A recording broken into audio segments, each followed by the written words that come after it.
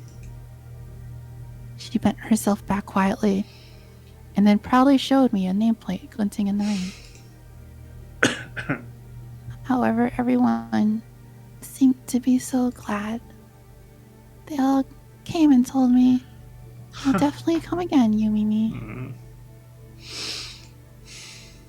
Oh. I remember everyone. As I am a robot, remembering things is my strong point. For instance, allow me to show you a little example. Oh shoot, my bad. Hold on, what happened? No, that's fine. The lenses installed in both her ears began emitting a faint light. This was the holographic videotape playback mechanism that she was so proud of.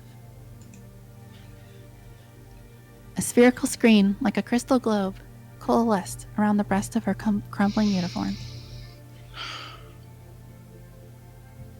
The focal axis of the lenses must have been skewed by the gunfire, because I could see the projected images wavering and flickering.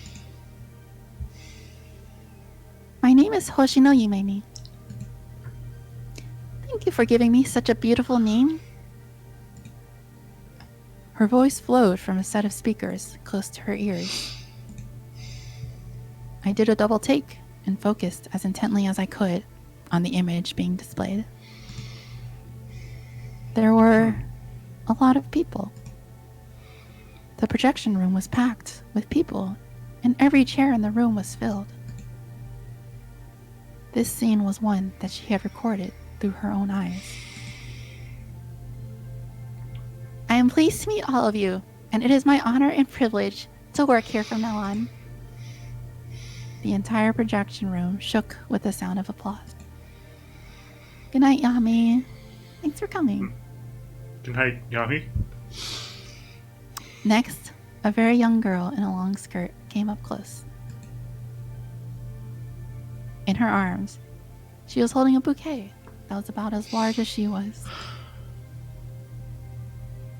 Here you, Mimi. For you. Sorry, that was bad. The girl stood up on her tiptoes and then presented the bouquet. Thank you very much. And then another thunderously hearty round of applause. That was my inauguration ceremony. A grand total of 1,263 people were polled about what my name should be. And from the midst of all the suggestions, Mr. Manager and all the members of the staff chose a single name. That name was Hoshino Yumemi. I was very pleased with that name. I was also pleased with each and every one of the names suggested by the other 1,262 people. The spherical screen faded, and the figure of the young girl vanished. As I frantically strained my eyes, I could see an even frailer scene coming into play. 2 people were standing in front of her, as if they were getting a souvenir photograph taken. You made me thank you for all the beautiful stars. Next time I'll bring all my friends, so be good until then. And next, a well-built male customer. I'll bring my wife here for our next wedding anniversary. That was all he said as he gently rubbed her head. And then, an entire sequence of people appeared and vanished. It was a magnificent starry sky, just like those of my childhood. I'll come and visit you again around this time next year, Miss Robot. I learned a few things about the stars, and it was a lot of fun. I think I'll write about you in my summer vacation report, you Mimi. It was so pretty, and I was very, very touched. I'm absolutely going to come again. I'm sorry that my child started crying in the middle of the projection. Come now, say you're sorry to Miss Robot. I love you Mimi. Every single person had words of thanks and a kind smile for her. Every single person promised from the bottom of his or her heart that they would definitely come again. Thank you very much. I will be awaiting your return with all my heart. No matter how old or of which sex the customer was, she invariably responded thus and bowed deeply. Time to take a drink.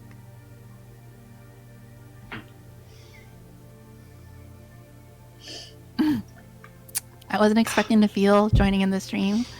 Yeah, this is the feel part. But thank you for coming. You appreciate it. Same. I feel the same.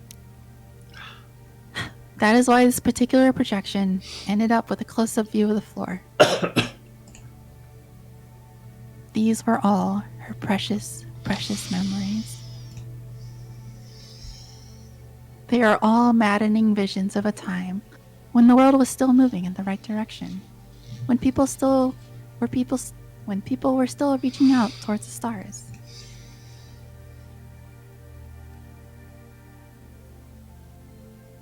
Again, the image wavered and then shifted into a completely different one.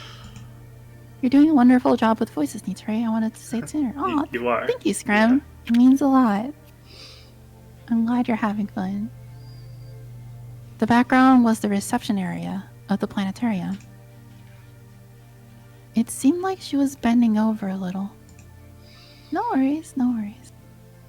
She was engaging 2 small silhouettes at their level.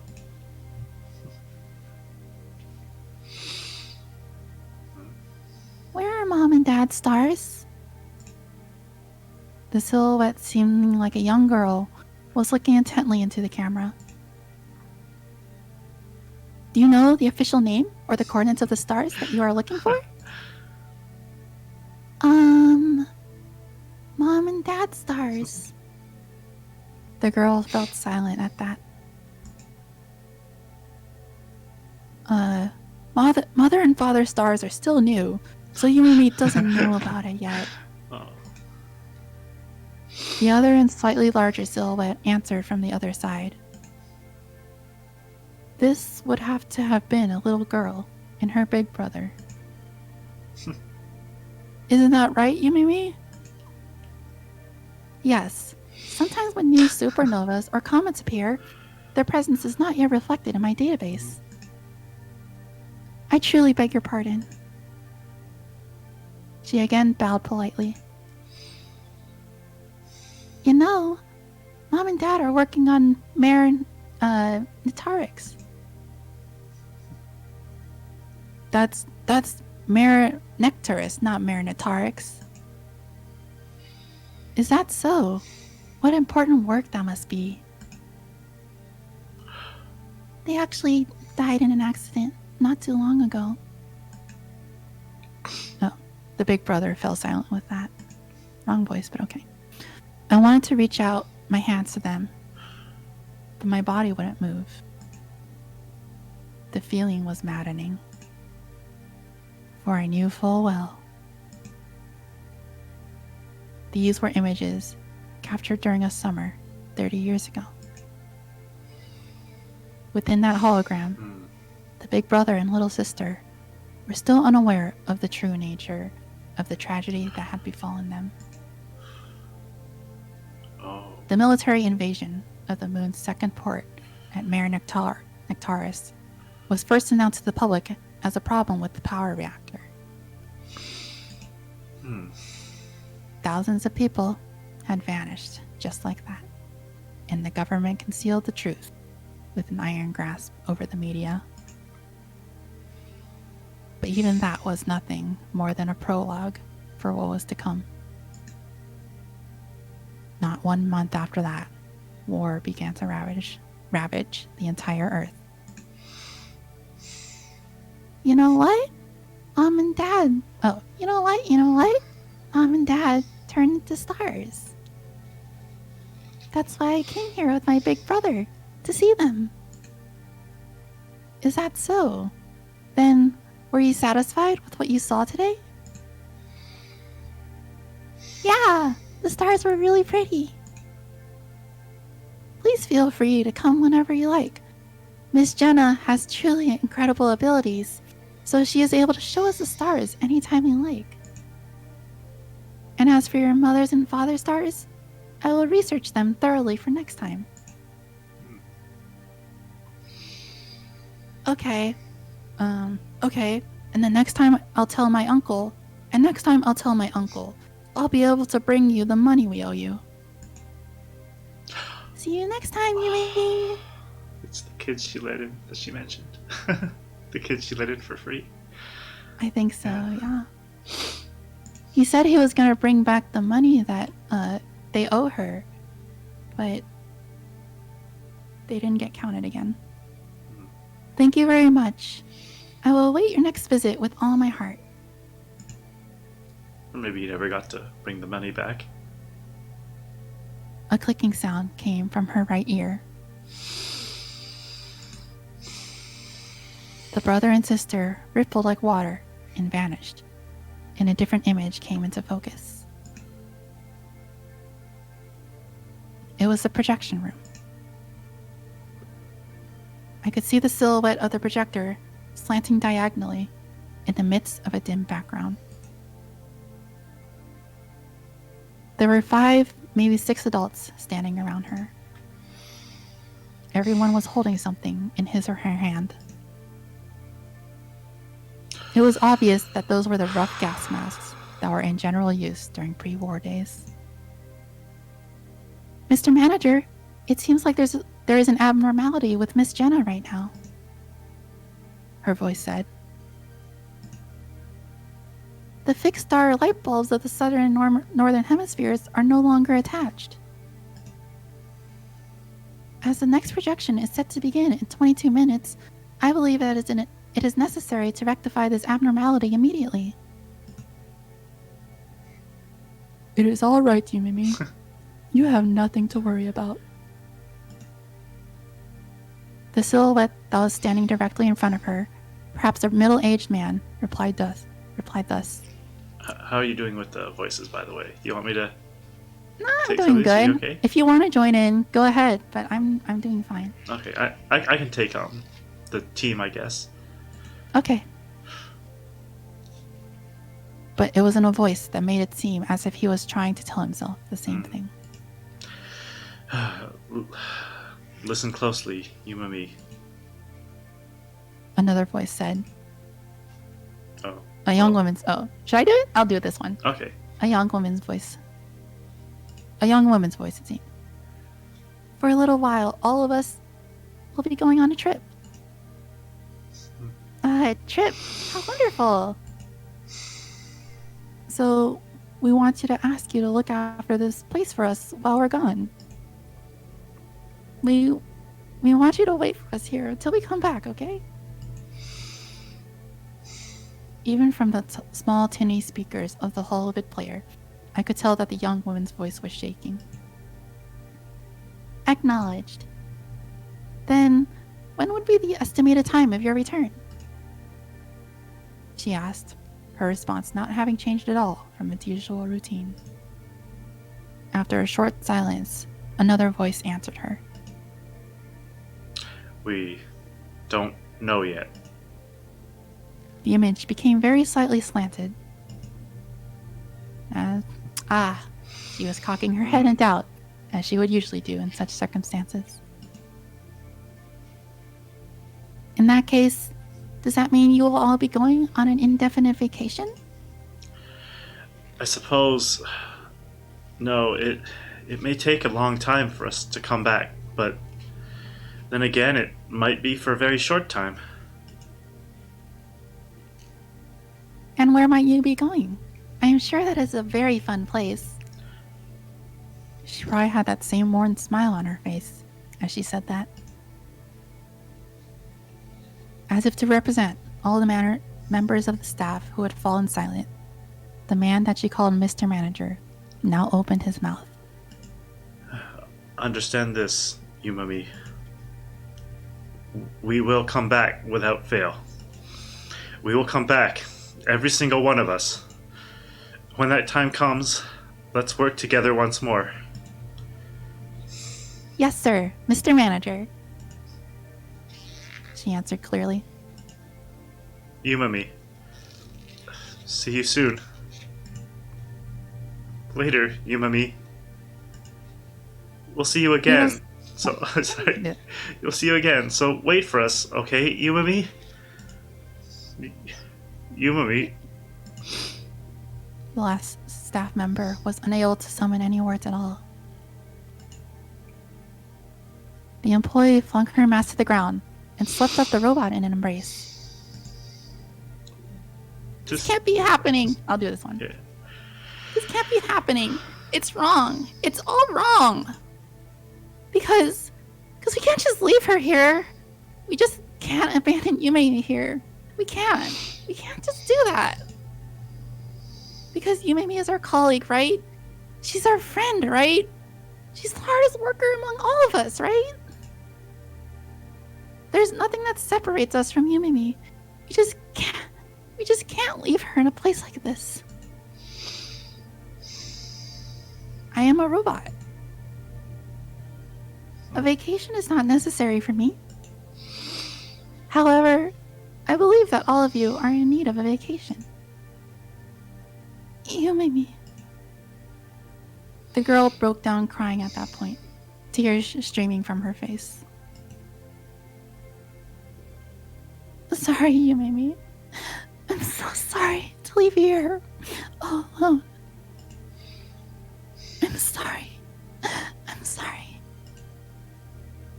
She broke into a voice filled with so much lament that it was as if her entire body would burst asunder from the strain. That feeling propagated outwards and swept all the members of the staff into itself. Understandable. The hologram must have been recorded immediately after the germ bombardment of the major cities of the world. They would now have to flee from the city with nothing, just the clothing on their backs and nothing else. They were not permitted to bring any equipment at all along with them.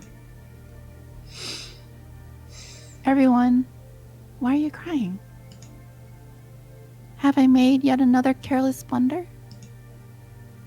Have I made a huge mistake or something? If that is the case, then I humbly beg your pardon. Yumami, it's not that. It's not. That's not it at all. It's just. Another somewhat calmer voice, albeit one still filled with tears, answered. It would have been better if we could all go together. If you could come with us, then it would be so much more fun. It's just that's. And then, in the same fashion as the other staff member, this voice also grew choked with tears. Please do not worry about me, she answered brightly, as if nothing had changed from usual at all. I am willing to wait forever. I will wait forever for your return with Miss Jenna. So please, leave this place to me during your absence. I will work my hardest in order to not make any big mistakes. Please have fun on your trip, everyone.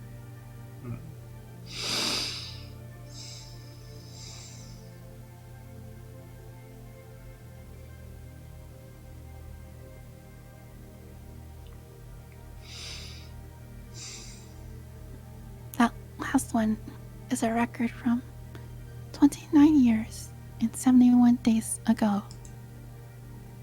It has been 44 years and 138 days since the first projection at the Planetarium. Very soon, our 2,500,000th customer will come.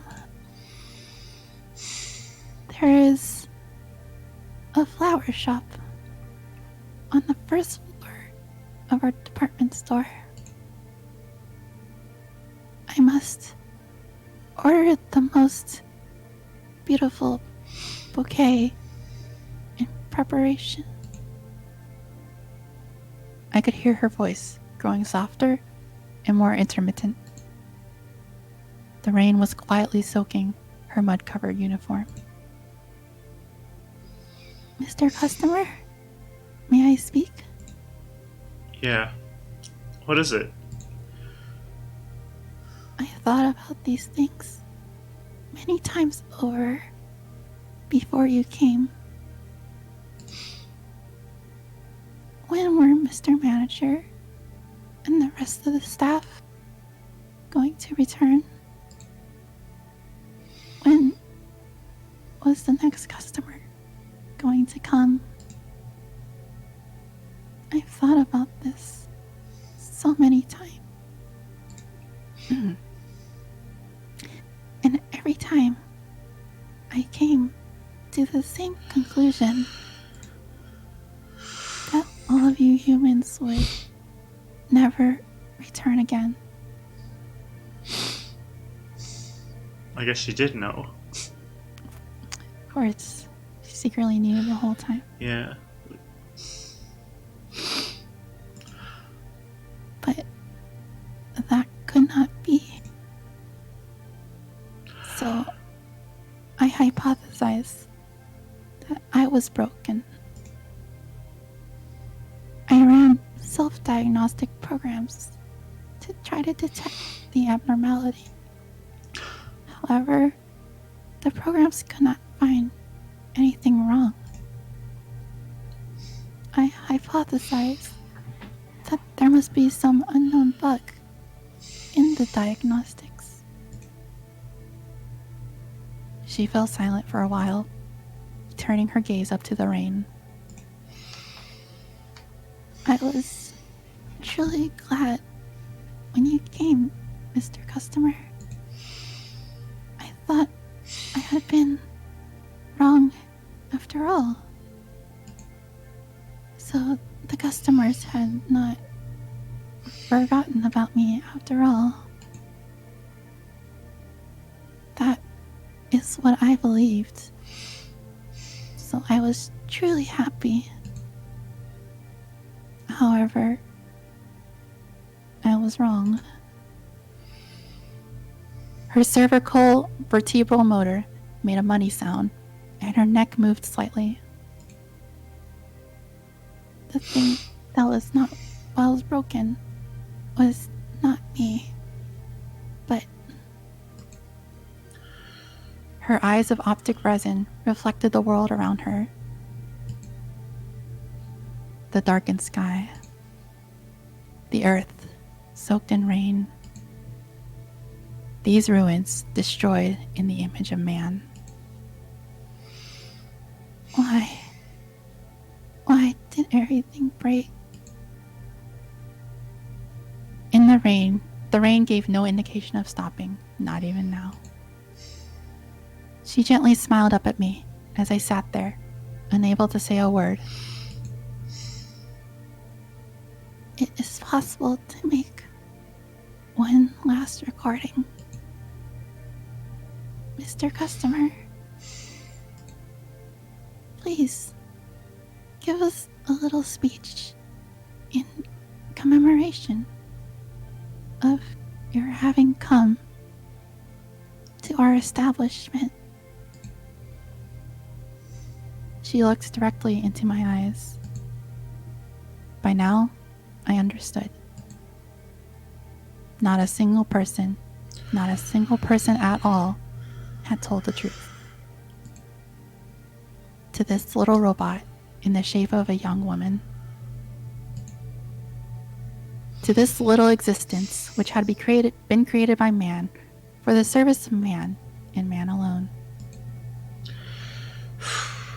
Very well.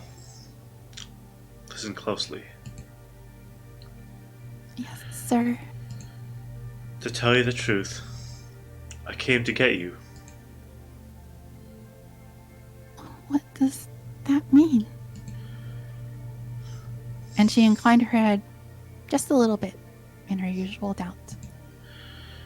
Beyond that wall lies your new workplace. I pointed my finger at the looming quarantine wall. You good? Mm-hmm. Are you gonna make me cry? Wow. Okay. At the uninhabited, submerged wasteland that lay beyond the quarantine wall. Your partner projector, as well as your colleagues, they're all waiting there. Your customers are packed into a full house, waiting for you. Everyone is waiting. Everyone is awaiting your commentary with great anticipation. You'll be working there from this day forth. You'll be able to work at what you want forevermore. The rain continued to fall. She did not reply at all.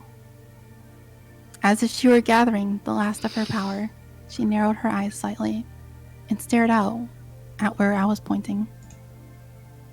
He chose to lie to her too. He did. And then she whispered, "It is just like heaven, is it not?" Yes. I nodded. Yes, so it is. As she looked at me attentively and calmly, she again lapsed into silence. Her artificial pupils trembled slightly as if she were gazing at something behind me. Mr. Customer, will you hear my prayer? Sure. What is it? There is a memory card slot behind one of my ear receivers. My memory card is inserted there. All of my memories are recorded there. They are all such wonderful memories. Will you deliver it to my new workplace when my new enclosure is ready for me? Then from that day forth, I will begin my work anew.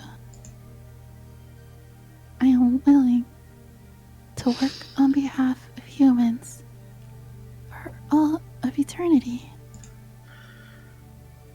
That is why, to tell you the truth, I do not need heaven, she said, smiling with absolute innocence. However, if, no matter what, you must send me to heaven, Mr. Customer, this is my prayer. That heaven not be split in two.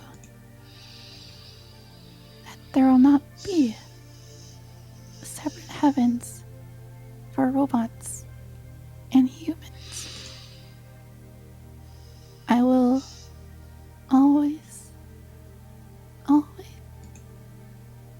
work for the sake of... I understand. I'll take you there.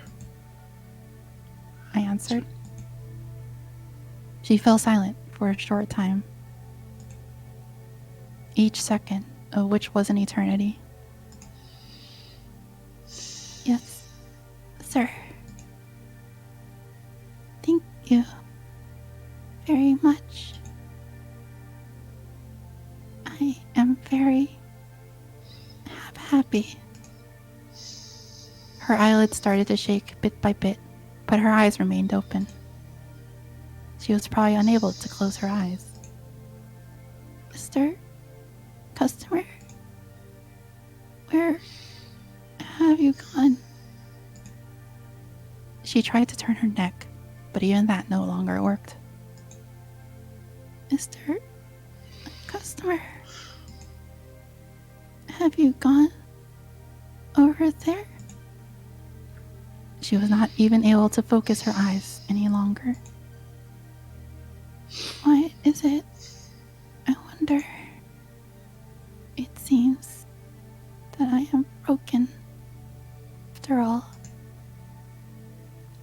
as I am a bargain edition model, I cannot shed tears, but if I had that function installed, I think I would surely be crying. I think my tears would not stop, even though I am so very glad, even though I am so filled with happiness. Why? Why is it? It seems that I am broken.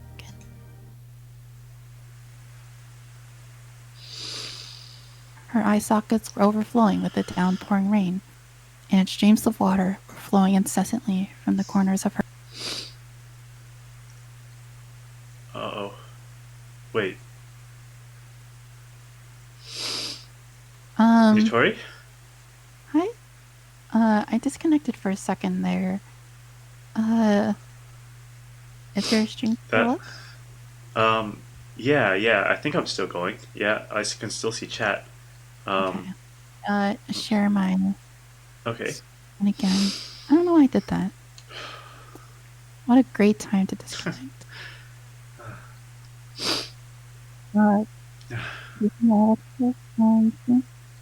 Wait, are you okay? Yeah, Wait, your voice is like weird. Nitori? Huh? Oh, wait. It is? Oh, you're back to normal. Okay, you're back to normal. Yeah, that was weird because... Weird? How's it weird? Hello? The timing. Test? Sorry, the timing was... Yeah. Yeah, okay. That was unfortunate timing? Yeah, the stream looks good now. Or maybe it was perfect timing. Can you hear me all right? Is my voice good? I can hear you okay, yeah. Okay. Chat, can you hear my voice? Yeah, she sounded underwater before, but she sounds fine now. Yeah. Oh, it's weird. Maybe because the stream was loading. Maybe, yeah. All right. You good? How are we all doing? I'm okay. How are you doing with the narration? Are you still? I'm doing good. I You're love good? narrating, Well, especially these parts. mm, I just hope I did good. mm-hmm. I did it justice. You did. Okay, Her eye you can. sockets. Yeah, I'll go. continue if that's You're all good. right. Yeah, yeah. Okay. Her eye sockets were overflowing with the downpouring rain, and streams of water were flowing incessantly from the corners of her eyes. It was almost as if she really was crying. Mr. Customer, I love rainy days very much. On rainy days, lots of customers come to us. And since a customer might arrive at any time, I must be prepared to greet them.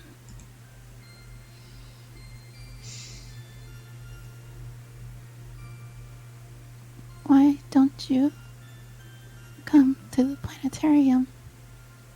The beautiful twinkling of eternity that will never fade, no matter what.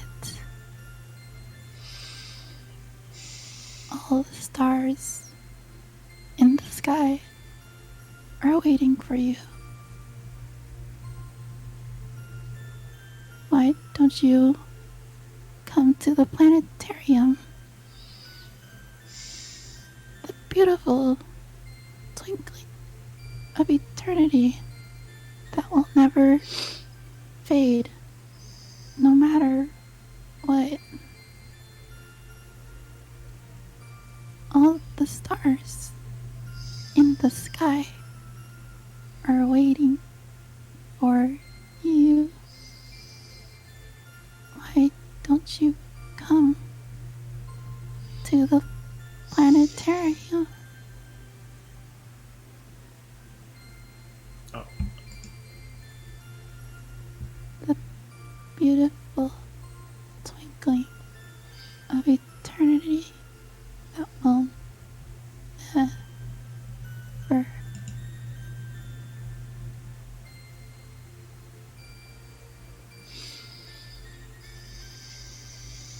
Her lips opened as if to speak again, and then something akin to a smile floated up to her dimmed eyes. And she stopped moving. She was looking up at the rain that she loved so much.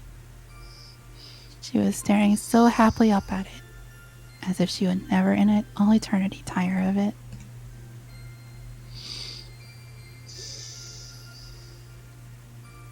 The freezing cold rain was falling. I gently brushed her wet hair aside with my fingertips and searched around her ears.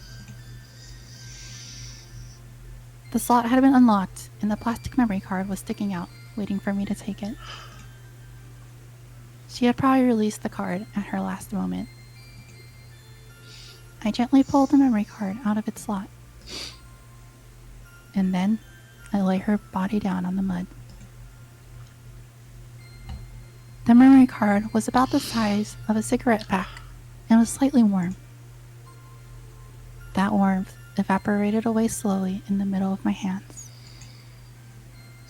I retrieved my waterproof cigarette case from inside my cloak.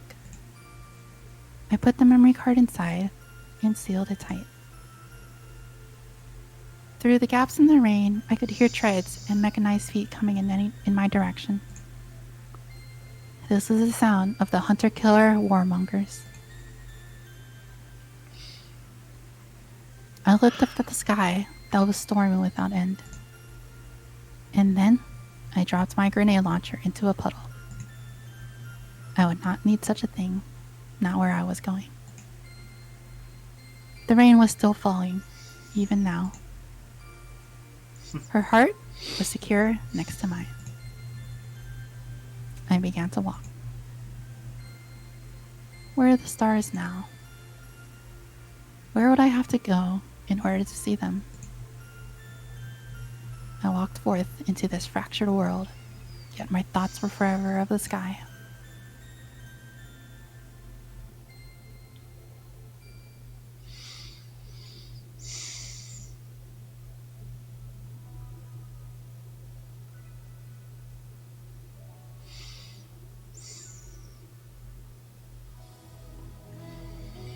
And that is Planetarian, the reverie of a little planet.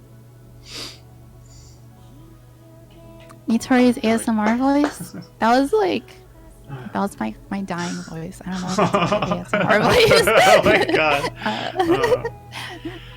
Oh my gosh. But so I'm glad you liked it. How about you, Cuckoo? Me? How are you holding up? Wow. This was a really good game. Yeah. It makes me pretty emotional, even though I've played it before. Just the ending hits really hard. Yeah. I think so. What do you think, for the thank you. yeah, I was thinking of clapping too. Aw, thank you. Thank you. Yeah, so do you think over those 25, 30 years, so she had all those memories of people that she met, and they would all say I'll definitely be back. I'll be back. And do you think, was she waiting for them the whole time? These customers promised me they'd be back, and they'll be back, yeah. right? Then I mean, I don't know if they'll actually be back, but they couldn't. I think she was doing her job waiting until the very end. Yeah. Greeting customers. Well, maybe just hoping they would show up.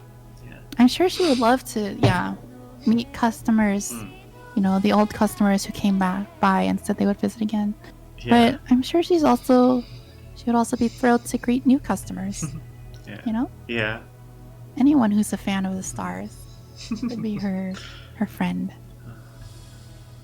I wonder if she, it wasn't clear, but during those 30 years, did she start to realize, maybe I'm not broken? Maybe, did she think that, people didn't want to come back, or did she realize... So here's how I think about it.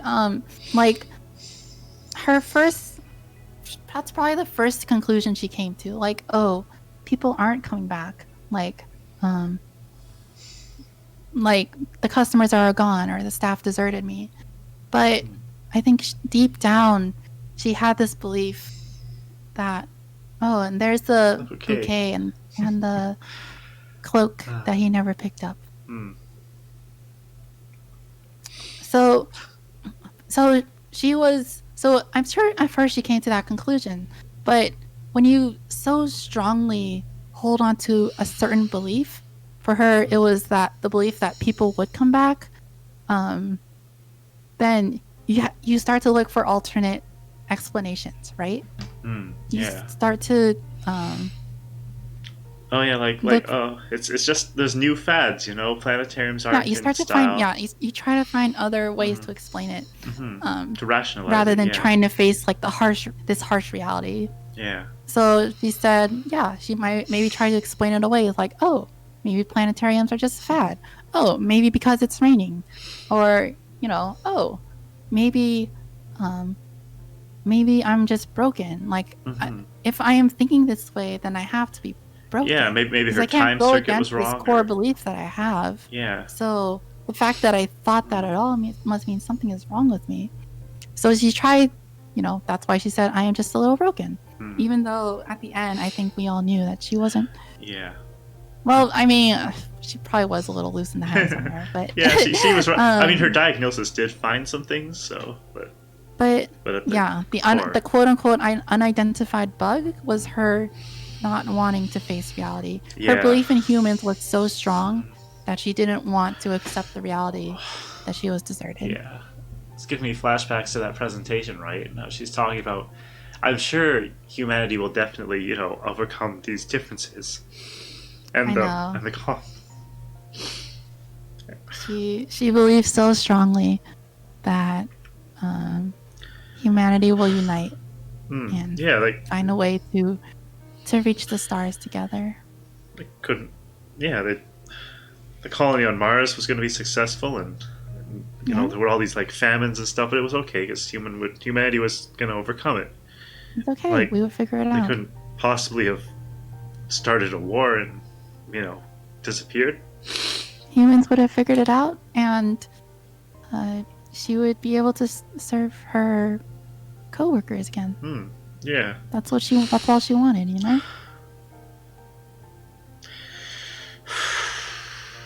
I just hope that. I hope she wasn't like, because for a while it felt like she was doubting if people would come back, and like. I mean, they said they would, but I mean, after 30 years, you got to think maybe they aren't going to come back. Maybe there are no more customers.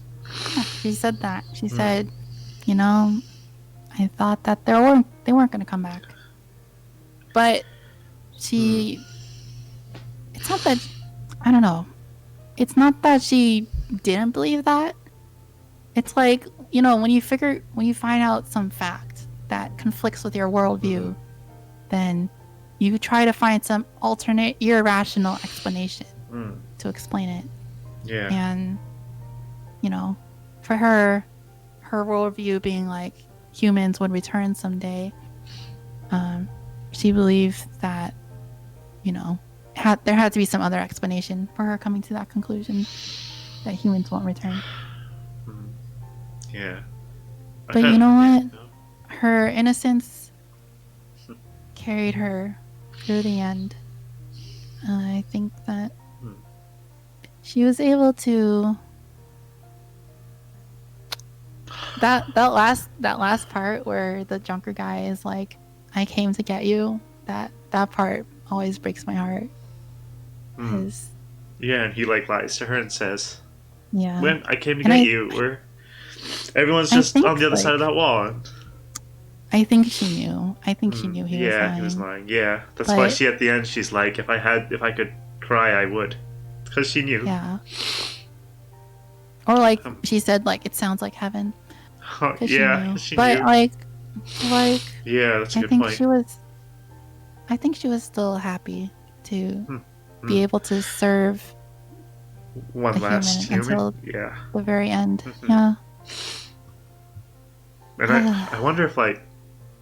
When it's kind of like it feels dark how we were always joking like, oh, it's just like she can't even see that there's a destroyed bakery there. It's like in her head that's still the functional bakery, like she can't.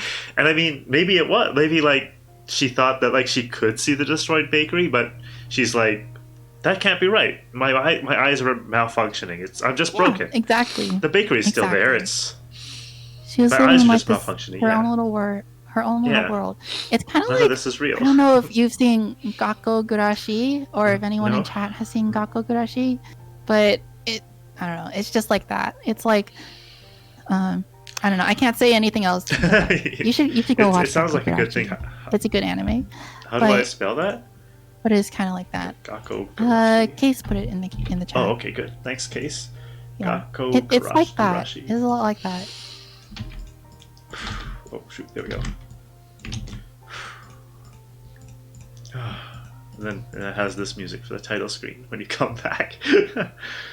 Yeah, the Gentle song. Gina. Yeah. Gentle Jenna. Yeah. I love this song. Oh my gosh, I love this game now. Oh, I'm glad you do. You can look at the CGs and the music too if you want. Okay, we can look at. Look at the CG. I mean, I don't think that. Oh, of course. There are no routes, so. Yeah. Oh yeah, you get to see that one. Yeah. Nice. Oh, are these the first one though? Is there only one CG of her? That's so crazy. Oh, the light bulb. Did Kukushi? Oh, welcome back, Choco Jacks. Did Kukushi cry? Kukushi cried a lot. It was great. So did Nitori. Nitori cried too a little bit. I was tearing up, but I try to keep my composure in order to read it. Yeah, that was when I lost my composure, and then like you lost yours a little bit too. But I'm like, I can't do that. You gotta be professional for the stream. Oh yeah, definitely watch the VOD. It was good. Yeah, yeah. The whole like, I guess when sometime after you left, and yeah, stuff happened. I guess we don't have to tell you what happened. Yeah, just go watch it. Hey Jax, hi Yuma. Yeah, cuckoo cry. Yeah, cuckoo cry. Hugs have been sent. Aw, thank you for the hugs. Yeah, I think we all want hugs now. We could all use a little bit of hugs. Yeah. Oh my gosh. I told you we finished in 2 streams. Yeah. That was. I feel like. Oh, so for you going through this game all over again, it was like, I guess you kind of maybe knew in the back of your head that like when she says, "Oh, like when she's standing at the door thinking customers would come," it's like she kind of knows the truth and she just doesn't want to believe it. I mean, I think the whole time she knew, but she was at that time she was really more embracing the hope, lie, yeah, the hope that the customers would come back. Hugs. So I don't think she was doing it as like an act or like because she was crazy or like I think she was doing it because she genuinely believed that customers would come back. Yeah.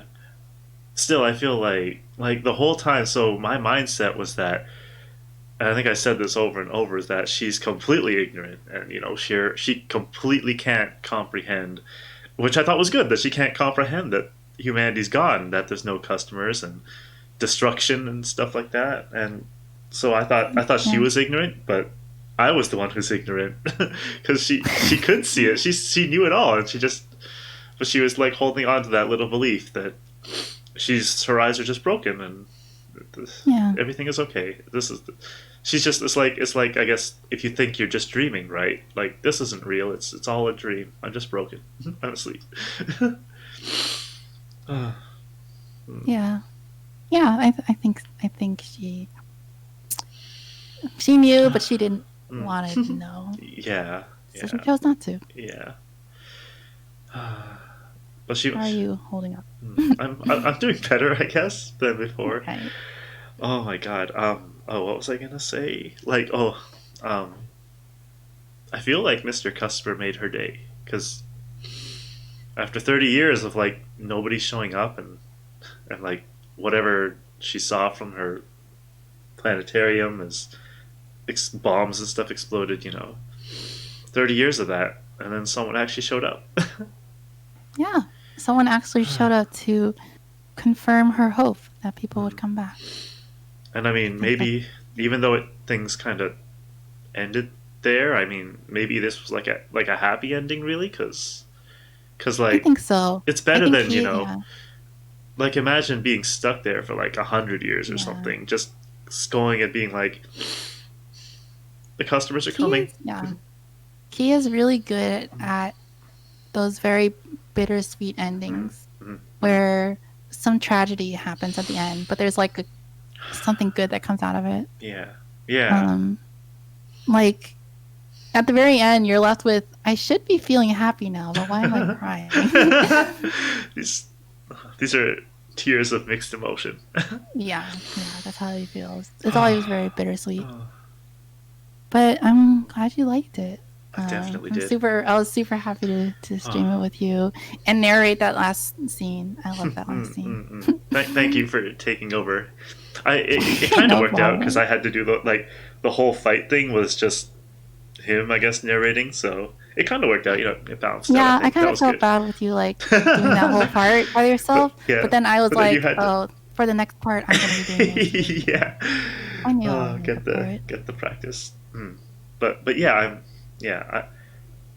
I was really glad that like you actually reached out and asked me to collab on this because I was like, I mean, like of all the people to collab with, I mean, there's more popular streamers and there's better voice acting streamers and stuff. That's fine. Like, I'm just happy to do collabs and share this game that I love with other people who want to play it.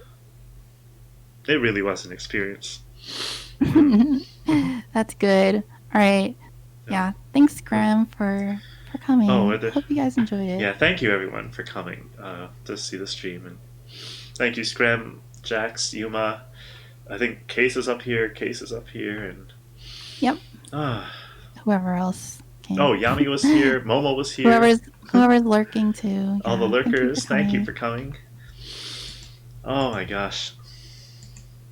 Well,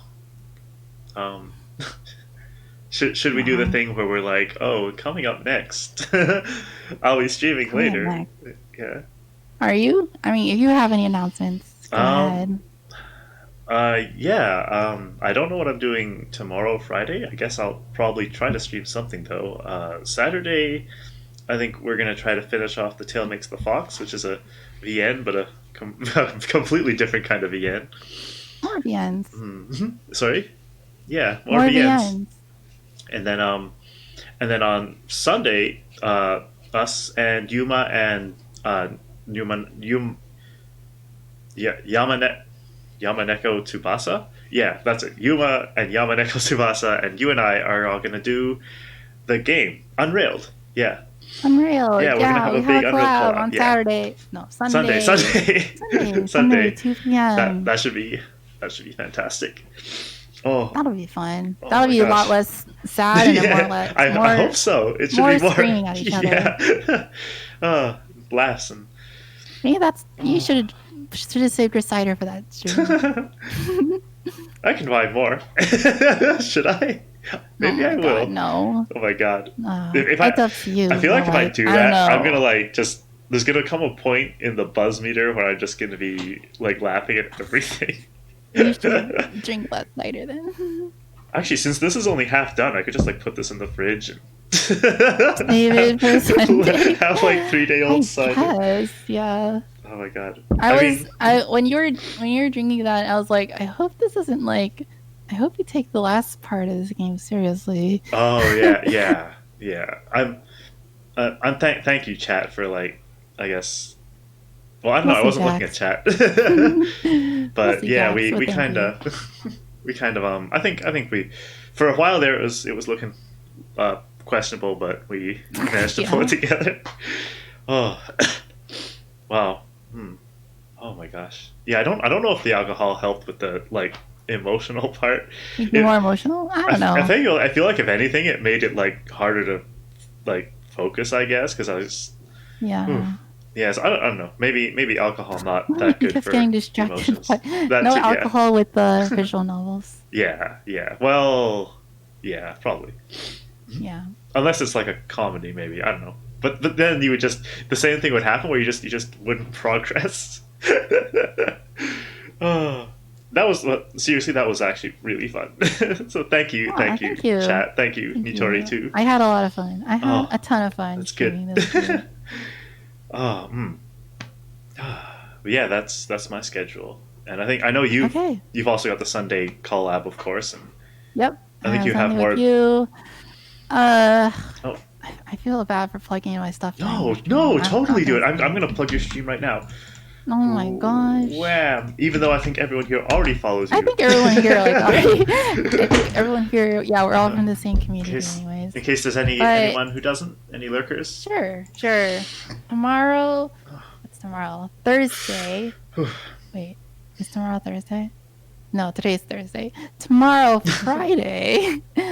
I'll be streaming more visual novels with Yuma Yamano. We're going to have our Yuri Fridays, and we're going to play a game called Highway Blossoms. It's very gay. You guys should come out. On Saturday, I'm going to be doing a stream of a new game called Glitter Bitten Grove. It's going to be a fun little, comfy night stream. Yeah, I'll do, a quiet ASMR type voice or something. Nice. That's sort of what I'm thinking. And then on Sunday, Unrailed collab. And then on Monday, I'll continue more with Papers, Please, and maybe Kukushi, my son, is probably gonna die. Oh So come watch no. Kukushi die on Monday. Um, yeah, Yay! Hey, well, no, but yeah, I might die. yeah. I'm honestly impressed I stayed alive this long that you didn't just like drop off the dead weight and just let it happen, let nature take its course. I know, and Because then you have to ask for like yeah, $25 crayons and like, yeah, you paid for my birthday gift and all you got was I know. a And all thing I that you got can was get. this stupid drawing. You got a picture that if anyone sees you hang it up, you get fined. I Yay! know. High uh, maintenance, son. I'm wondering if anyone in the chat has noticed, but I did add like a little Easter egg to this stream. I don't You think did? anyone noticed, or if they did, I don't have your stream open. oh okay. But look at Nitori right now, right in chat. Look at Nitori. Hey, that's Is me. anyone watching to see? I don't Wait, no. know. Yeah, no sun means no means cheaper food. Oh, is no one seeing it? Are you watching the stream now, Nitori? Nope. Here, let me open it up. Dang, wow, I'm surprised no one noticed this over like the whole stream. I guess I made it too subtle.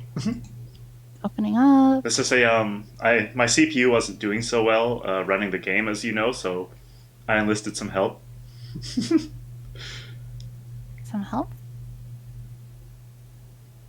Yeah, you might. Oh my god! Wow, it's Nico. Nico is coming to help your stream Yeah. not be scuffed. he did a good job, I think. Wow, We just had Nico that. for not. Oh yeah. Oh. I noticed it a while ago, Yeah. but I didn't want to say it. Yeah, because like the serious stuff. Yeah. Nice. Aw, Uh, Nico. yeah, he comes. He shows up every 5 minutes. Aw. Oh, Well, I'm happy to have Nico on our stream. yeah, thanks, Nico. Oh wow, man, I feel like I've been to a movie. How about you? Yeah, Oh, a movie where oh my we were gosh. drunk and talking a lot, but yeah. Yeah. Whew. Yeah, that kind of played like a movie. Oh, I think it's time for me to. I guess I can close the game because I'm gonna try to open up Twitch and maybe if people are still around, maybe we can do one of Ooh, those let's do a little raid. A little yeah, little raid. raid. A little raid. Oh man, I'm my mind is like fried, so someone's gonna have to help me out with a raid message here. Let's Oh, see. I guess I'll. Could put crying Oh raid. wow. Or grenade raid. Or Crying raid. I guess crying raid. that is yeah, that's what happened. Oh, That is look. what happened. We cried. Hmm. Oh yeah, she closed her eyes and went to sleep forever. It's okay. She's in her planetarium. It's okay.